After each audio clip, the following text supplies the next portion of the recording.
ఉగాది పండగ వచ్చేసింది. గ్రామంలో అక్కడక్కడ వేప చెట్టు పూలతో, మామిడి చెట్టు కాయలతో ఆహ్లాదంగా ఉంది.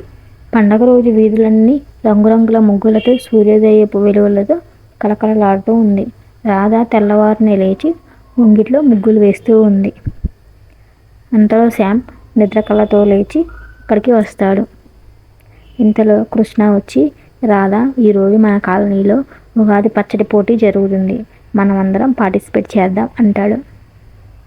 అప్పుడు రాధ, అయితే మనమందరం వెళ్ళి త్వరగా రెడీ అవుదాం అని అంటుంది. శ్యామ్ కొత్త డ్రెస్ వేసుకొని రెడీ అయిపోతాడు ఎంతో సంతోషంగా.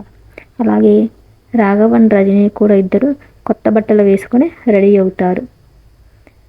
వాళ్ళ ముగ్గురు కలిసి కాలనీలోని ఉగాది సెలబ్రేషన్స్ దగ్గరికి వెళ్తారు.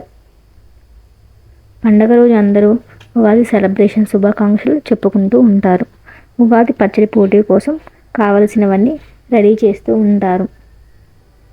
పార్టిసిపేట్స్ అందరూ కూడా ఉగాది పచ్చడి రెడీ చేయడంలో ఎంతో ఉత్సాహంగా పాల్గొంటారు. ఆ తర్వాత పంతులు గారు పంచాంగ శ్రవణం వినిపిస్తారు. మీరు మీ ఉగాది పండుగని ఎలా సెలబ్రేట్ చేసుకున్నారో కామెంట్ చేయండి. If you like my video, please like, share and subscribe.